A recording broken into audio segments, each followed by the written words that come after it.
It has to do with being a mentor and what that means. And this is a presentation that you would do if you're going for the Advanced Leadership Series. And this is my fourth one, and after this one I'll have the bronze in Advanced Leadership. Yay! A quick question, is there a, I don't really get credit for it, but I get acknowledgement for it, so it's a little different. But that happens when you go further and further into this. So, mentor. All of us have mentors throughout our entire lives. Did you know that? Because mentor is another word for leader, someone who specializes in, someone that has more knowledge than you, more experience than you. That's a mentor. Toastmasters and guests, welcome this afternoon, and let me explain mentorships. These folks here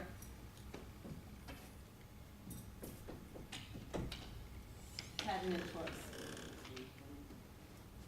James Madison and James Monroe, the 4th and 5th President of the United States. They didn't fly by the seat of their pants. They were trying to form a new nation, and they weren't going to do it all on their own. So their mentor was Thomas Jefferson, who was president before them. And they all got together and decided what was best going forward for this young nation. I didn't know that, and I thought that was pretty impressive. King Arthur, what kind of mentor did he have? Merlin. He had Merlin. oh yeah, That was a good choice on his part, huh? Not only did he get some wise advice, but he also experienced how to be animals and things. So he had a good mentor. But us, usually our first mentors are our parents as children. They're the wisest and most educated folks that we know for many, many years. They teach us everything that we do as little ones and hope to be as we get older. So there's our parents as mentors. Being a mentor for Toastmasters is quite a responsibility. And to be a mentor for Toastmasters is to help the new member transition into the club and the way the club does things and what the different offices mean and why we do things a certain way and all of those things. And to be selected as a mentor, you can either be chosen or you can volunteer for any of the new members in the club. To learn the program, to learn the club standards and customs, to develop confidence, participate more, and quickly learn speaking skills is all the responsibility of the mentor. And as a mentor for Toastmasters, usually there's different styles, and it depends on the mentee, on what needs they have. You can have a mentee that really doesn't need much guidance at all. They just have you there in case they need to email or call about a certain question, or maybe a certain topic they're having difficulty with in forming a speech. Or maybe it's the icebreaker, that first one, they just need to get over that hump, and then they're running with all the other speeches. So they're kind of a low maintenance mentee. And then there's other mentees that need hand-holding, maybe for the first 5 speeches, until they build up the confidence that they can write the speech on their own, they can present the speech on their own, they don't need any more feedback, they got it. And there's all kinds of stages in between, so being a mentor isn't an exact science, it isn't steps 1 through 10, it just depends on who the mentee is. And what kind of benefits does the club have from a mentor? Does anyone know? What's the benefits of having a mentor in the club? Keep people going so that they can learn Mm-hmm. and not have them sit back as wallflowers. Right. To encourage new members. New members, get more Mhm. members. Exactly. Well, even if you've got someone that is a veteran, maybe they are too shy to do something, you can help them through that shyness and get over the hump or hurdle that they have. Mm-hmm. Yeah, the more experienced members could use the guidance of a mentor from time to time to further or refine their skills, to learn new skills, and to hopefully expand. Because the only time that you stop growing at Toastmasters is when you stop learning. And that's impossible unless you just decide you've had enough and you walk away. Because you learn every time you go to a meeting, you learn every time you go to a contest, you learn every time you do a speech, no matter how long you've been with Toastmasters.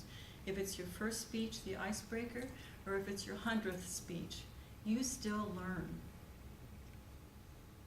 So don't forget that as an older member of the club. And the benefits of a mentor is that we actually learn from the mentees a lot. We reap a lot of benefits from those that we try to mentor. We're doing something for others, we receive recognition, and the whole club benefits as a whole. We have more satisfied members, we can attract more members, and we can retain more members because there's interaction in the club. The mentors, the mentees, exchanging ideas, trying to expand and learn. Very important as a mentor and a mentee. And to be a mentor, that isn't for everybody. You have to have a certain quality to be a mentor. First of all, you need to be available. Whenever the mentee is in trouble with a speech or doesn't quite understand something, you have to be available to talk this person through the process or give them ideas or help them. And you need to be patient, be sensitive, respectful, and flexible. You have to be knowledgeable and confident, a good listener, and concerned about others. That's very important. Everyone learns at their own pace. Just because you're able to blitz through 10 speeches in 10 weeks doesn't mean the mentee can do the same. They're at their own pace. They learn at their own pace. So you have to be patient and understanding.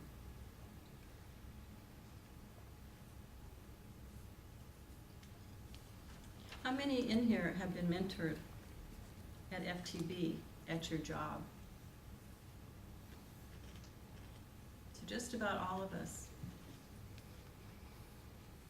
Was your mentee patient? Did they help you learn at your own pace, or were you pushed along to learn within a certain time frame? They help. They help. They helped? Mm-hmm. They Okay. have to give us the status so we could readjust how fast we want to Mhm. push the mentor. So in Mentee. the business world, Mhm.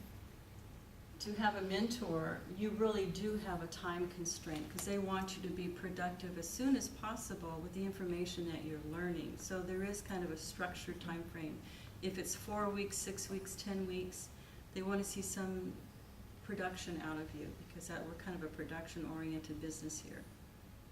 But in Toastmasters, you can take as long as you want.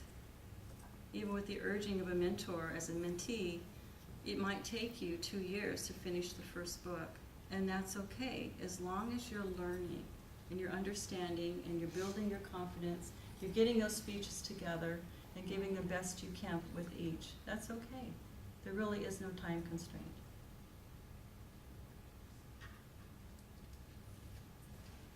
Mentors always help mentees understand the resources that they have with Toastmasters.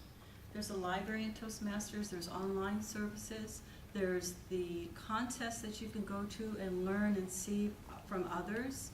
Some are very high advanced, some are about the same as we are, some are just starting out. And so that's always nice to see that you're on the same track, or it's not just you or what have you, if you go to these contests within the area.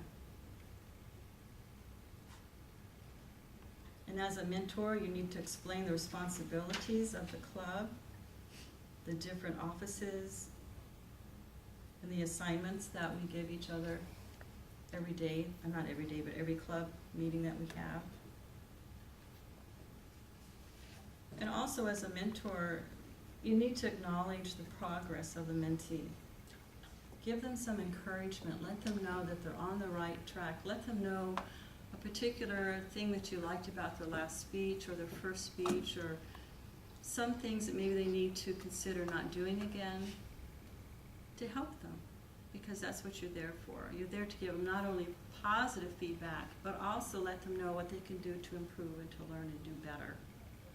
We all want to do better, and if you stay quiet because you're afraid you're going to hurt feelings, then you're not being a mentor.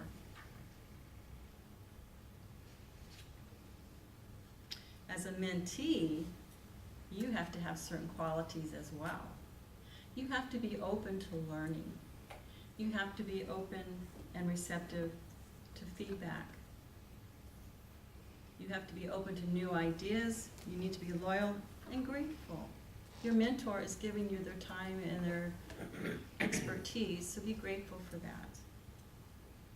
It's a relationship that can last a long time, but it's also a relationship that is meant to end, because pretty soon you're going to be on your own. And being on your own, the baton will be passed to you, and you can become a mentor to someone else.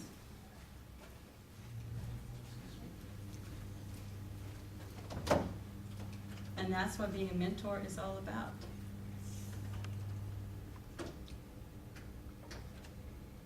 How can each one of you in this room help familiarize yourself with the club?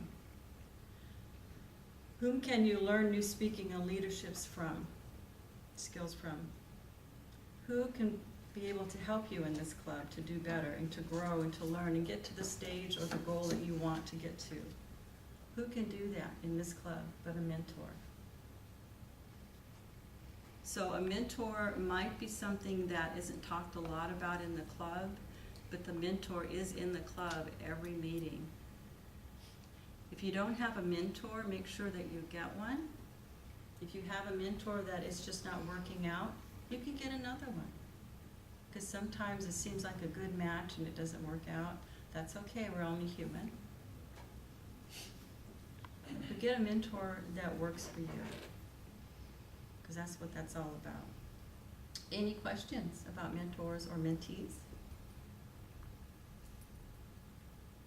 Do you think we need more in this club? Possibly, but I really don't know what's going on behind the scenes when we get new members, whether it be mentored or not. I really don't know. Well, it's something that isn't public information per se, other than we do ask the mentees if they have someone that they would like to be a mentor, and then we try to match them up. Do you think that would be beneficial if everyone in the club knew who the mentor and the mentees were? Possibly, maybe even share some experience so we can learn more details of how to be a mentor. Yeah, could do that. My first mentor in the business world was in a retail establishment, and it was the store director of all people. And I came in as a seasonal salesperson, and I was just enthusiastic and overwhelmed and excited and grateful to be there. Because it was a time in my life where I needed a full-time job, and one was presented to me as a seasonal person, and I worked really hard so I could be picked up as a full-time person. And that took about 3 months, but it did happen, and I was very grateful for that to happen. But I noticed that the store director would walk around a lot the store, and he would always check out things and make sure everything was running properly and the store looked clean and all the mannequins were put together quite well and this and that. And I got to chatting with him, and there was a connection. There was a connection, which was really nice to have. And there was a department that opened up, and it was the jewelry department. And up to that point, the jewelry department was independent. It wasn't part of the company. And the company was transitioning over to take it over, so they would no longer need the independent company in the fine jewelry area. And I approached the store director because I was very naive and said, you know what, I have never been a manager before. I've never worked with fine jewelry before, but I sure would like to be considered for that position, because I'm pretty sure I could do a good job. And you know what he told me? He said, "You're being considered." I was floored, absolutely floored, but I thought if I don't say anything, they may not know that I'm interested and they may pass me by. Well, lucky for me, I was able to get the position. And I was grateful to him because without his final okay, I would never have gotten that position. So here I am in a department, being a manager in charge of all these folks that have been there for several years, and taking over and being the leader of something that I knew nothing about. So with his help, with his mentorship, with his confidence in me, I was able to be successful and started my long role in being a manager of different things. And I think about him often. He passed away several years ago, but I think about him often because he actually shaped my career by being patient, open, considerate, saw something in me that no one else saw. And so I think about him when I'm a mentor and I mentor people, because maybe there's something that I can do to help that person do better the rest of their lives. That sounds dramatic, that sounds kind of crazy, but it's true. It's amazing how we interact with each other and can change things without really realizing it. So being a Toastmasters and being a mentor in Toastmasters, I take it very seriously. I've mentored about 4 or 5 people now, and it's all been different. When I was a mentee and my mentor was available, I never took advantage of her. I never did. I just took the book of speeches and ran with it. And one time she stopped me in the hallway and she says, "Now, if you need any help, I am available for you." And I said, "Nah, that's okay, but thank you." But it's just one of those relationships, like I was telling you, being a mentor and a mentee, there's no really cut and dry book. There's no 1 through 10 steps. It just depends on the individuals, how it works out and what you need from each other.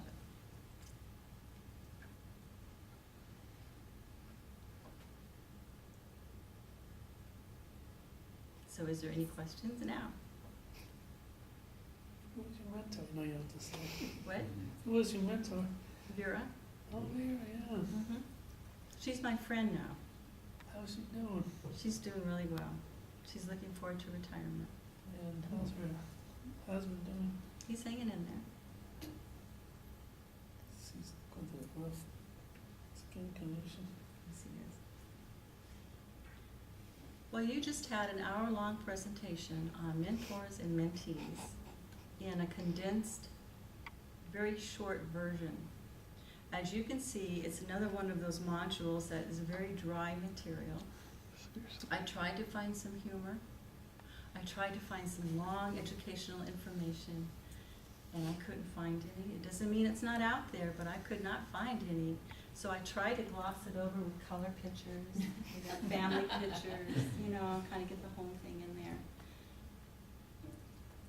But being a mentor is important. It's beneficial to the club. If you ever be asked to be a mentor, keep that in mind and try it. You might like it.